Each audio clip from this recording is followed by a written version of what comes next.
Nickeil, another one where third quarter they seem to pull away. Just what do you feel is happening coming out of the break that's allowing them to kind of get control of things?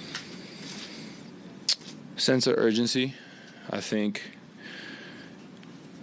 whatever adjustments they're looking at in that first half, like when everyone goes back, I'm sure every team watches film, they say this is what we're doing well, this is what we need to touch up on. I think they have that sense of urgency to make those changes, and they're playing 12 minutes at a time. They're playing all 4 quarters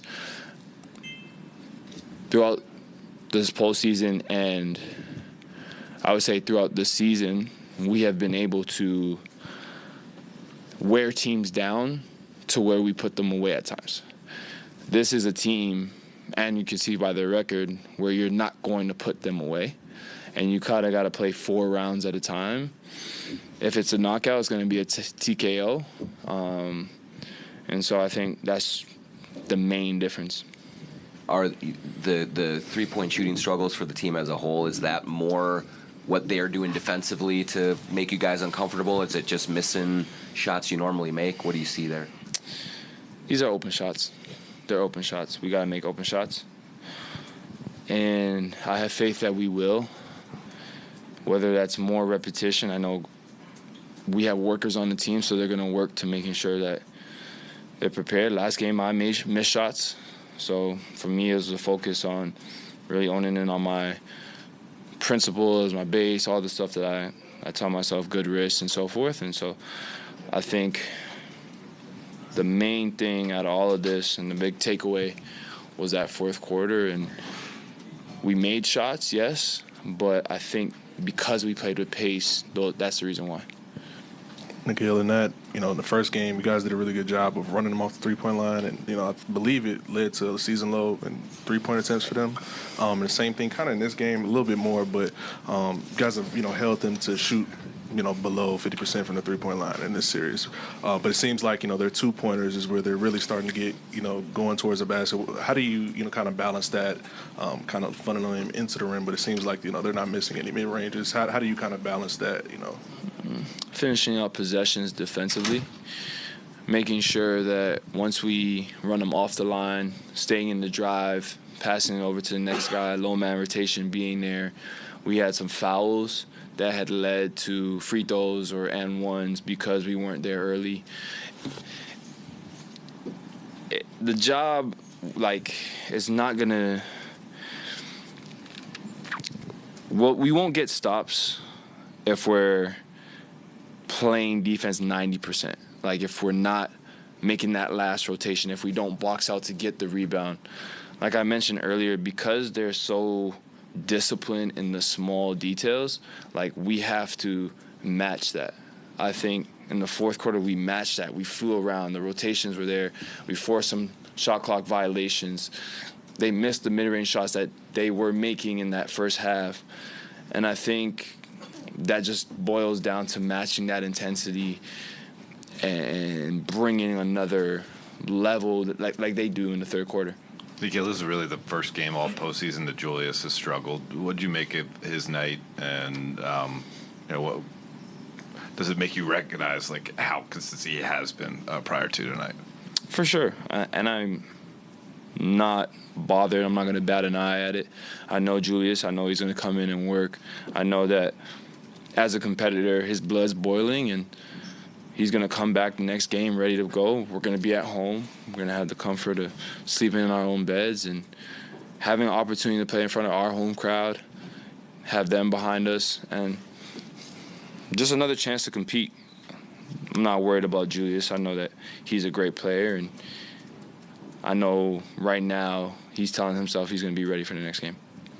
Nickeil, you say you were talking about playing with pace. One of the ways you were doing that is taking the ball and just going right to the cup as much as you could, and other players were kind of doing that too. Is that one of the things, either getting post-ups early down in the paint, or either, just kind of avoiding that swing while you're surveying the defense in the first 5 or 6 seconds of the half-court defense? Offense, is that what you need to do, is put the pace into getting to the paint and then kicking to the corners? I think so. I think the main theme kind of just leans back to like matching that intensity. They're a very aggressive team on both ends of the floor. They play very hard. And so we can't rely on just our talent to get us to what we need to in this series. We got to put pace into the game in the fourth quarter. I think that's when we felt more life, and you can kind of even hear it in the building. There's parts in that second quarter as well when we made that run.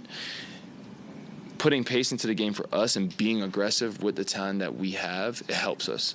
Now it opens up so much for Ant. It opens up so much for Julius, Nas, Dante. Mike was making shots behind screens. Rudy puts pressure on the rim as a roller, draws guys in. But just playing with pace and bringing life and energy, it's hard to do anything slow. It's easier to guard. You got to get them moving, get them flying around, put them in rotations. Are these third quarter runs the last two games, are they happening so fast that you almost don't realize, it's a 6-point game, it's an 8-point game, and before you even have a chance to make an adjustment, all of a sudden it's 17-19. Is it just happening that it's so fast you almost don't have a chance to make that adjustment? I would say that it doesn't feel like it's happening fast, because if you look at it, there's like 30 seconds left. We're down 3 to take it to half with a chance to tie or cut it to 1. We maybe turn it over and missed. Next thing you know, we're down 8. So those are the small things that when you look back at it and you say, like, oh, the run's happening fast and they're up 17, it's because we had a chance to be down 3, down 1. They maybe don't score. Maybe we get, if it was a 2-for-1 at the time, maybe we do score twice and they don't. And now you're looking at us having a lead. So when they do have those third quarter runs, it's not 8-17.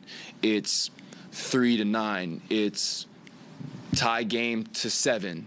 And those things are now within reach, where when you fight back and you give yourself life and you score, stop, score, you're down 4, you're down 2, it's a 1-possession game.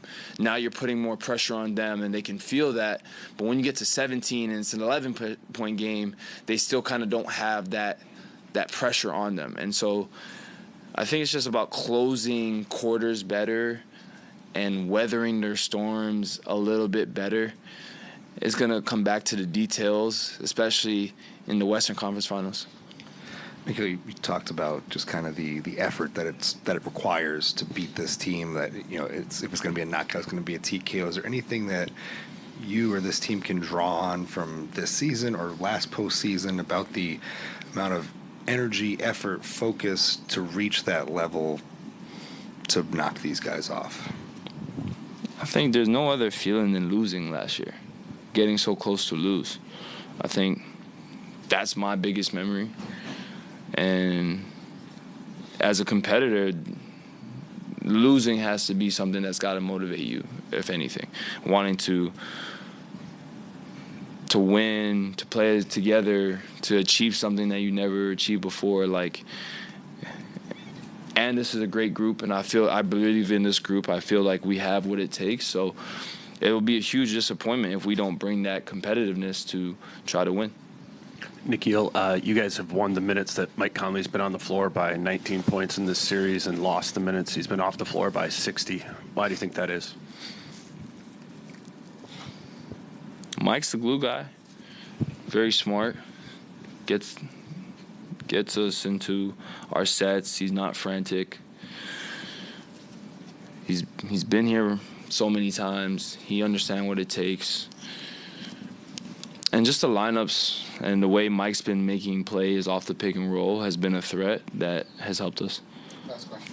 Nickeil, some of the things you guys have done most successfully against the Thunder team really this year, getting up and down, playing with a lot of pace, and blitzing Shai at the top of the court to get the ball out of his hands and switch coverages.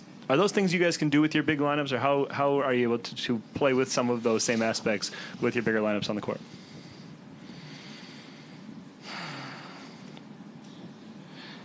All 5 got to be on a string, got to be connected. Against a player like him, he's going to be aggressive. He's going to get to his ankles, get to his spots. the more bodies we're able to throw at him, fly around in rotations, I think that will help us, especially when he gets the angle at bigs, bumps them. Now they're trying to play in the recovery space, and that's exactly what he wants. Trying to draw a foul, trying to bump, get to a spot. So shrinking the floor a little bit better, rotating a little bit better, not getting hit by screens, staying connected as much as we can in that drive to kind of east-west him more than north-south. Awesome. Thanks.